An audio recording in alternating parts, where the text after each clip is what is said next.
KBC. Let us move on to a third, a fourth conversation this morning around sports. And Kenya is going to be hosting a conference, and this is organized by the National Olympic Committee of Kenya and involves women in sport. From Zone 5, we're all going to be here. The dates are the 27th to the 29th of January 2025, right here in Nairobi. So the arrivals coming through Sunday and over the next 3 days, conversations over different themes. And there is a simple story being told. One, it's all about pace. Promote gender equality in sports. There is awareness on gender-based violence, challenge and improve the portrayal of women in sports, and empower women leaders in sports. And to have that conversation, join my two ladies who are going to be directly involved in that. On my immediate left, well, we have got Immaculate Kavuga, who is the chair of the National Olympic Committee of Kenya's Gender Commission. Karibu. Asante sana. And she's also the boss of netball in this country.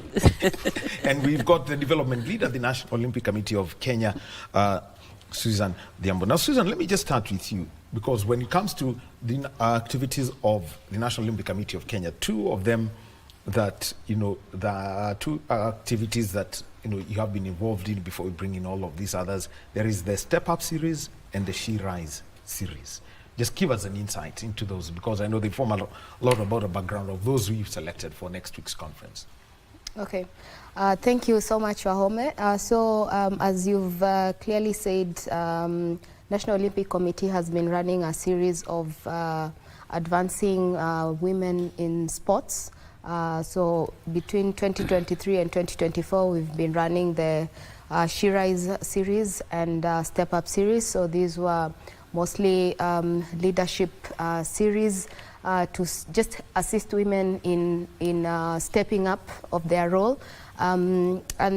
This just arises from the strategic plan of the Executive Committee of NOC for the last 4 years, where we had deliberate actions towards gender equality, empowering more women, more girls to take up sports and to participate in sports at various levels. And so this is just, I would say, one of the actions or activities that NOC has been involved in.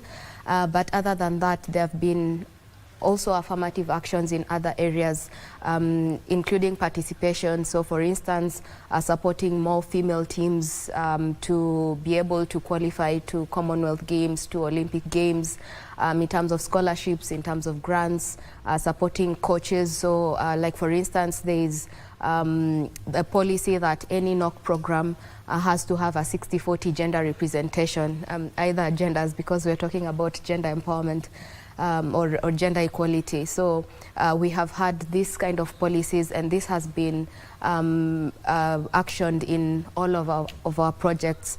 And for instance, also there's been in games, so there's like affirmative actions. There are some in games management, for instance, there are some positions that we have to ensure that we have gender representation, and this has also been cascaded down to our national federation, so that if there is any games that we are preparing for, then we are really promoting that management teams and teams have to be gender equal.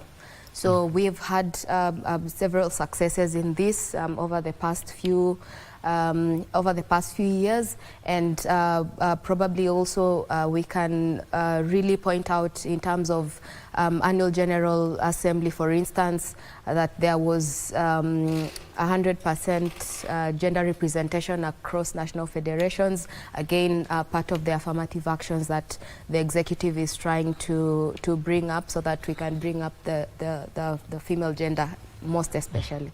All right. Let me come to you now, President, and let's talk about the conference objectives that you have under the theme of PACE. So first of all, looking at the barriers that women face in sport, both and on off the field, what are those that you've identified and some of the mitigating efforts that you'd like to see put forward? Yeah, thank you very much, Mr. Home. The conference has a lot of interactions and interjections that we have to take. As you know, in our country, we have a lot of gender-based violence issues. We also have issues of governance. We also have issues of having our coaches, our referees, being more on the male side. So it will be an overhaul of all the issues concerning women, mostly in East Africa and mostly in our country. We have tried to reach out, as Susan has put it, in the Step Up series, in other programs where we have actually had courses and sensitization of leaders, of athletes.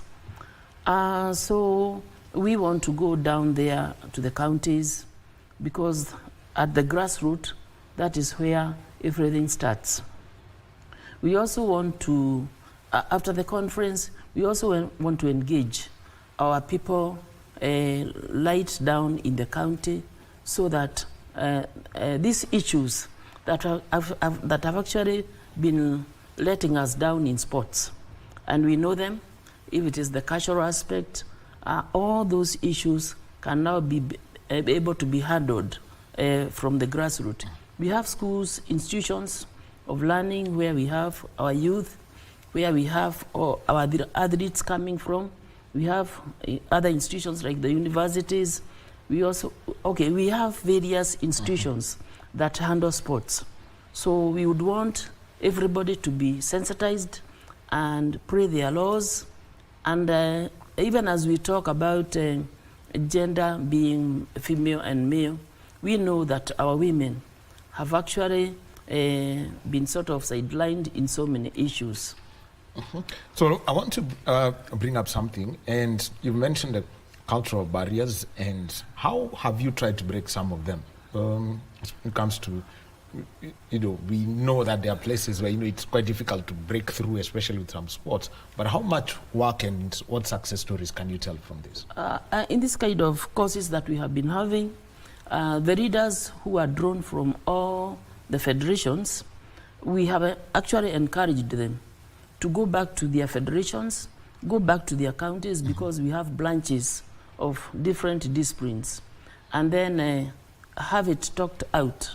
If I may give an example of netball, we had actually, through the initiative of NOC, sponsoring a workshop that was attended by more than 30 counties representatives.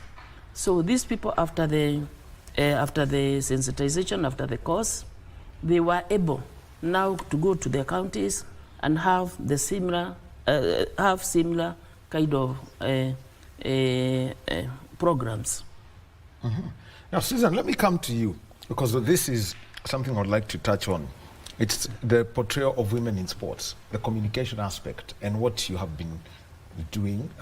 As part of, because today, how an athlete communicates or presents themselves is a big aspect of how they're portrayed. What's been their portrayal? What are the things that you're doing to ensure that the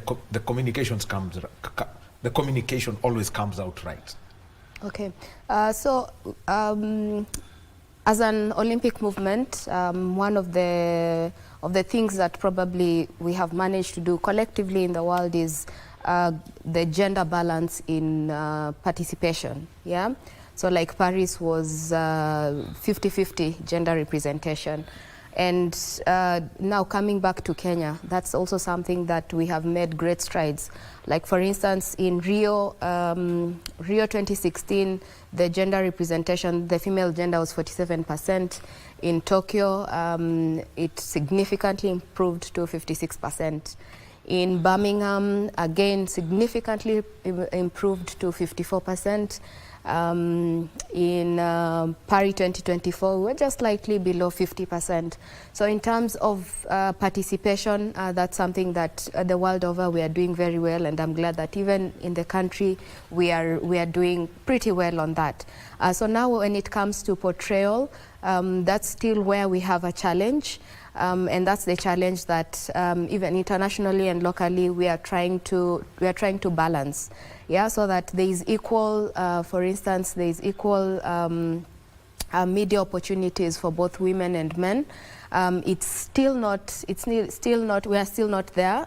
For instance, if you look at maybe the female leagues in most sports, and female sports, they get significantly lower viewership, or even like broadcast compared to the male. And also there's the issue of sexualization of female sports. It's still going on. It's still out there. So these are some of the things that we are trying to even educate our media partners and our sports organizers on what to do, what to improve, because I believe like the female and the men, you both have in terms of ability, there is equal ability. So you'll find men, you focus mostly on their ability, but women, you focus mostly on their sexuality or their gender. So those are some of the things that we are trying to do. And also as NOC, just to sort of try to help in terms of portrayal and in terms of representation of like equal representation. Like NOC Media has, NOC has a NOC Media, for instance, and one of the policies is equal a broadcast or equal representation of both of these genders in terms of just what we put out there to the media. So these are some of the things that we are trying to create the conversation around and to just get everybody to work together with us. There are Kenyan teams that are getting more coverage, the women's teams that are getting better coverage than the men's teams. We will name them.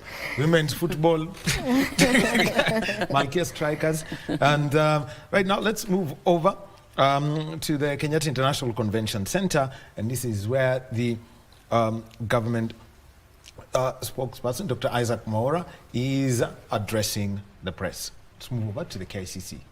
Careers and also actively contribute to national development while enhancing their competencies. Further, through the Inua Jamii program, the government has been able to disperse 3.52 billion shillings in December of 2024, benefiting over 1.7 million vulnerable citizens across the country. And to further enhance efficiency and convenience for beneficiaries, a new M-Pesa-based system is currently being piloted. This innovative approach aims at streamlining disbursement in order to reduce delays and to ensure that funds reach the intended recipients and beneficiaries seamlessly, so that you remove the human agency, thus reinforcing the government's commitment to supporting the most vulnerable members of the society. Kenya itainuka, Kenya itasimama, Kenya itanawiri kwa umoja na uzalendo. Mimi ni Mkenya mzalendo. Thank you very much. Kwa idhini ya msemaji wa serikali, sasa ni wakati wa wanahabari kuuliza maswali. Kwa maswali moja mbili.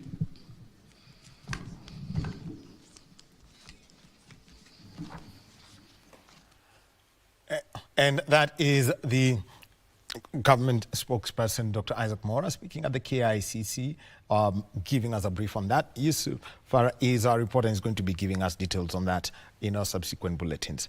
So you've heard about the gaps that are there and what the theme about, the National Olympic Committee's gender conference involving 11 countries from the East African region, basically known as Zone 5. So you can simply say it's the Eastern Border of Africa. So they will all be converging in Nairobi for this conference. And one of the key, and let's talk about the one area that, everyone says is currently the elephant in the room. How do we, where are you involved? For example, the gender-based violence case, creating awareness, educating, and monitoring activities. What's being done to address this? There's a lot that is being done. We have had counseling sessions, visits to the victims, and mostly what we are trying to do is to encourage more women to take up leadership positions. If I may give an example of the women leaders we have in NOC, there are only 3 ladies as presidents of various federations out of the 29. So we want to encourage our women. Once they take up leadership positions, we shall be able now to reach out to more women and try to talk to them, try to involve them in activities, various activities. In fact, we have even been thinking of getting into organizations like Maendeleo or Wanawake so that we can be able to talk to them about sports, about gender-based violence, and the slightly older generation. They can be able to impact the same to the younger people. Yes. I can just Closing add parts to now from you.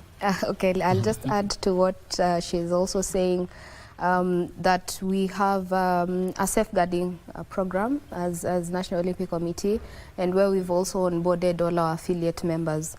So through this safeguarding program, we aim to empower and create awareness to our sports people on just these matters, and also just create a platform where probably they can be heard and that kind of thing.